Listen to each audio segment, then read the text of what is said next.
Salut tout le monde, j'espère que vous allez bien parce que aujourd'hui les gars, c'est le jour de reprise. Le jour de reprise pour l'FC Barcelone, ça fait énormément plaisir. Dites-moi si vous êtes comme moi, si vous êtes super hypé. Moi je pense que j'abuse un peu, mais je suis tellement hypé alors que c'est juste des tests médicaux aujourd'hui. Mais je suis tellement content de voir l'équipe revenir parce que vraiment là, ça fait longtemps, ils nous ont manqué. On a hâte de les voir, hâte de voir qu'est-ce que ça va être l'équipe l'année prochaine, de voir les joueurs revenir après les vacances, etc., etc. Peut-être je suis seul, peut-être j'abuse, mais moi, ça me fait... J'ai tellement hâte, j'ai tellement hâte que la saison, elle débute. Ça fait plaisir. Regardez-moi ces joueurs, ça se voit, ils ont pris de bonnes vacances, ils ont bronzé, surtout les Lewandowski. Ils ont bronzé, ils sont en Super Saiyan. Ça fait plaisir de les revoir, les gars. Vous voyez le sourire sur leur visage. Leur visage, comment il brille. Ça se voit qu'ils sont ressourcés. Et ça va être bon. Je pense que ça peut être décisif aussi pour la saison qui va venir.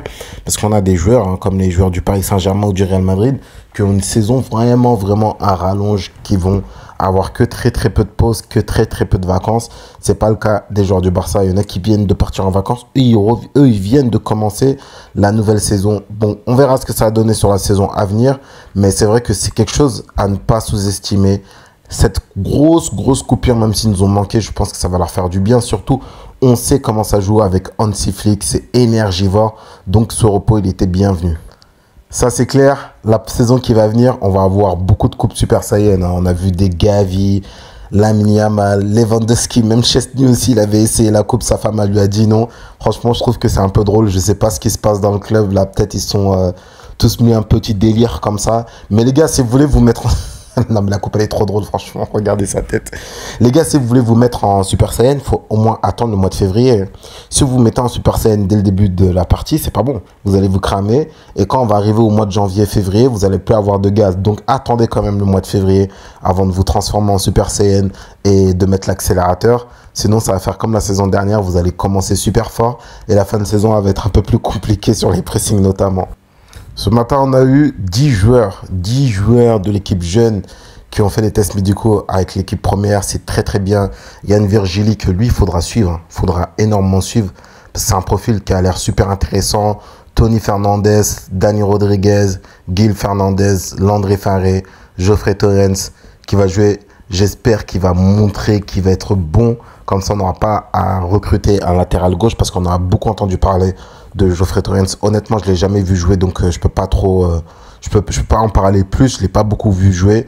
J'ai juste vu quelques vidéos, des highlights et tout, mais ça y est, ça fait pas tout.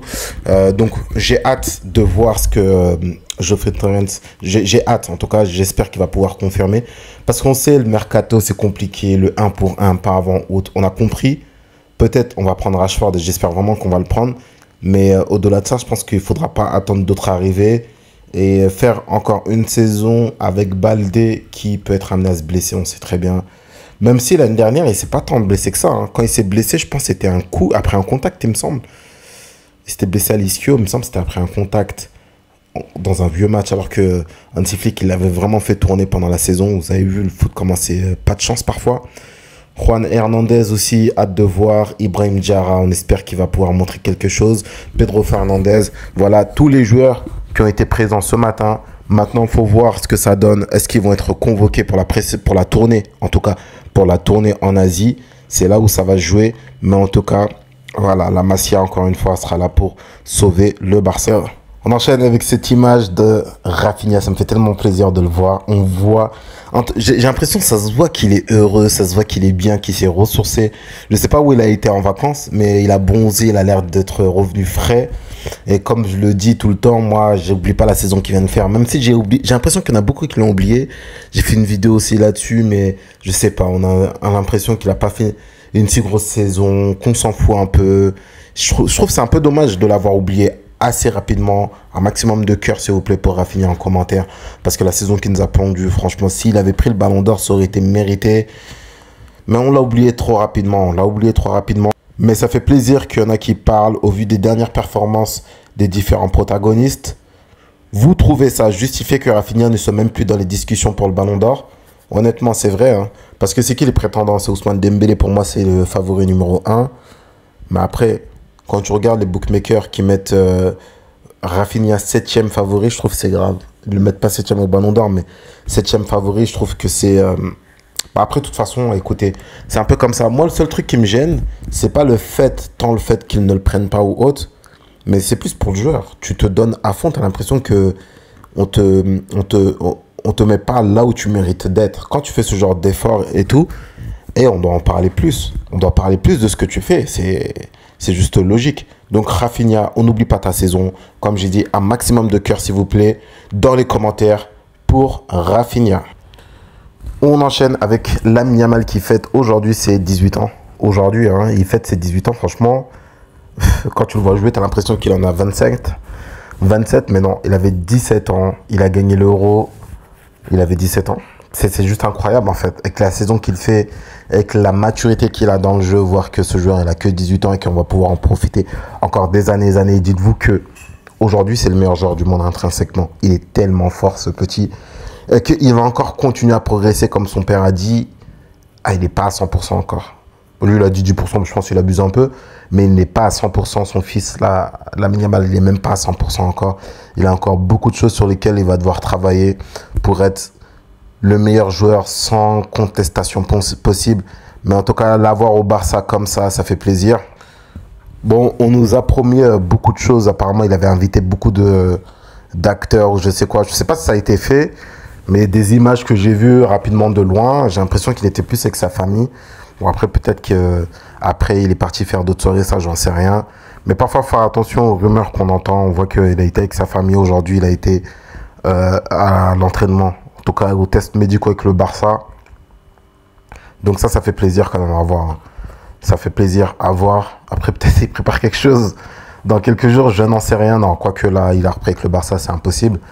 Mais vous voyez, hein, avec sa famille, toujours avec sa grand-mère, on lui souhaite en tout cas une longue carrière, qu'il soit épargné des blessures et qu'il reste concentré sur le football et reste proche de sa famille parce que c'est le plus important. On enchaîne d'ailleurs avec une de ses déclarations. On n'a aucun doute, on ramènera la Ligue des Champions à la maison et j'irai à la Coupe du Monde pour ça aussi. J'ai pas vu l'interview parce que vous savez comment c'est les interviews. Ah non, là c'était avec le FC Barcelone, ok. Donc du coup c'est bien, au moins là on voit la motivation du joueur et ça je trouve que c'est une très bonne chose, même si certains diront mais il faut ça les gars. Quand vous êtes dans un sport de compétition, vous allez dire quoi? Non, moi j'aimerais bien. Non, il faut avoir faim. Et voir des joueurs comme ça qui ont faim, c'est une très bonne chose. Maintenant, c'est pas parce qu'il dit et qu'il pense qu'il peut ramener la Ligue des Champions, déjà d'une qui va le faire et de deux qui sous-estime les autres adversaires. C'est juste qu'il respecte ses coéquipiers et c'est le club dans lequel il est que avec le Barça, tu as plus de chances de gagner la Ligue des Champions, tout simplement. Donc, on verra la saison. Et là, c'est pour ça que la direction va faire bon travail. Du bon travail, tout simplement, en prolongeant les joueurs qui doivent être prolongés, en évitant de vendre des joueurs comme Casado, des Fermin et tout, en gardant ces joueurs-là et en ramenant des joueurs. Je sais que j'en demande trop, mais si tu veux avoir ce genre d'ambition-là, il faut une grosse équipe. Sinon, ça va être trop compliqué. Tu peux faire le match de ta vie comme contre l'Inter Milan, mais si derrière, ça fait des erreurs, derrière, ça suit pas, bah voilà, tu te fais éliminer au final. On enchaîne avec les fans du PSG qui sont incontrôlables depuis qu'ils ont gagné la Ligue des Champions. Franchement, ils sont excités. On voit depuis ces derniers jours, tout le temps, ils font des comparaisons avec le Barça de 2011, de Barça de 2015. Mais profitez de votre Ligue des Champions, en fait, je comprends pas. C'est incroyable. Depuis ils ont gagné la Ligue des Champions, tu vois que ce genre de formation avec un mix entre les deux équipes. Ou alors ils disent qu'ils battraient le Barça de 2011 ou de 2015. Des choses sur lesquelles on n'aurait jamais la réponse. Et où je vois même pas l'intérêt déjà. Déjà, le Barça de 2025, là, de cette année, je suis même pas sûr qu'ils puissent se battre. Ils peuvent le battre. Potentiellement, ils peuvent le battre comme le Barça aussi peuvent les battre. Tout simplement. Mais en fait, profitez de votre Ligue des Champions. Profitez de votre Ligue des Champions. Moi, je sais pas si là, le Barça, il gagne la Ligue des Champions. Je vais pas dire, est-ce que le Barça, il va battre telle équipe de telle année. Non, juste tu profites et puis basta. Mais en fait, ils sont tellement excités qu'ils sont... Ah, ils sont trop drôles en fait. C'est même pas méchant. Hein. Franchement, je les trouve trop drôles. Depuis ils ont gagné, ils sont incontrôlables. Ils inondent les réseaux. Ils sont partout. Ils sont surexcités. Bah écoutez, continuez. Et par contre, je sais pas, on dirait... T'as vu, le PSG, parfois, on dirait vraiment les petits frères du Barça. Dans le sens où ça se compare aux meilleures années du Barça. En disant, ouais, bon, en tout cas, après, le PSG est une très grosse équipe. Franchement, ça fait partie des meilleures équipes qu'on a vues ces dernières années, tout ça, il n'y a pas de souci. Mais les gars, on va pas se mentir, hein. Le jeu que vous avez, c'est un jeu à la barcelonaise. Votre coach, il est barcelonais, ne l'oubliez pas. Ne l'oubliez pas. Donc oui, les petits frères, vous avez gagné une Ligue des Champions. C'est une bonne chose, mais canalisez-vous un peu. Non, le plus drôle, c'est ça. Ouais, PSG 2025 vs Barça 2009, j'y pense parfois. Écoute, continue à y penser. Ce match, il arrivera jamais d'une. Et de deux, bon, je sais pas c'est quoi l'intérêt d'avoir ce genre de questionnement, mais tu peux. Et vous, dites-moi en commentaire qui est-ce que vous voyez gagner. Est-ce que vous voyez une victoire facile du PSG d'aujourd'hui, qui est très fort aussi, je le répète. Mais le Barça 2009, les gars, ça rigole absolument pas. Hein. Ça rigole pas. Et je pense que c'est la meilleure équipe. Hein. Le Barça 2009, c'était vraiment trop fort. Vous aviez le meilleur joueur de tous les temps dans une de ses meilleures formes. En 2009, c'était juste incroyable, Messi. Donc voilà les gars, on va s'arrêter là sur ce débat stérile. Dites-moi ce que vous en pensez en commentaire. N'hésitez pas à liker, à partager, à vous abonner. Sur ce, moi je vous dis à très bientôt. Passez une bonne journée. Ciao, ciao.